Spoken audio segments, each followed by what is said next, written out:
কোনো সিদ্ধান্ত নেওয়া ভালো নয়। তুমি কিছুদিন ছুটি কাটাও, তারপর সিদ্ধান্ত নাও। প্যাটি তার সিনিয়রের কথা শুনে ছুটি নেয় এবং বাসায় চলে আসে। বাড়িতে এসে প্যাটি খবরে দেখতে পায় পাকিস্তানে তার বন্ধু তাজ এবং তার সঙ্গী নিরাপদে আছে, কিন্তু তারা পাকিস্তানের সেনাবাহিনীর হাতে বন্দী আছে। পাকিস্তান সরকার তাদের মুক্তি দিয়ে দিবে এটা শুনে প্যাটি অনেক খুশি হয়। শ্রীনগর ক্যাম্পে চলে আসে ও সবার সাথে দেখা করে। সবাই সেখানে খুব খুশি ছিল, কারণ তাদের দুজন সঙ্গী আবার ফিরে এসেছে। কিছুক্ষণ পর সেখানে একটি হেলিকপ্টার আসে। হেলিকপ্টারে করে একটি ডেড বডি নিয়ে আসা হয়।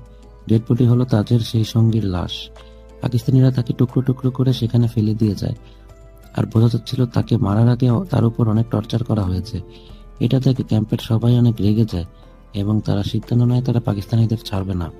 তারা পাকিস্তানের ভিতরে থাকা সকল সন্ত্রাসীদের মেরে ফেলার প্ল্যান করে। এরপর দেখা যায় পাকিস্তানের কারাগারে তাজ এখনো জীবিত আছে। তার পাশে আমরা আজহারকে দেখি, সে তাজকে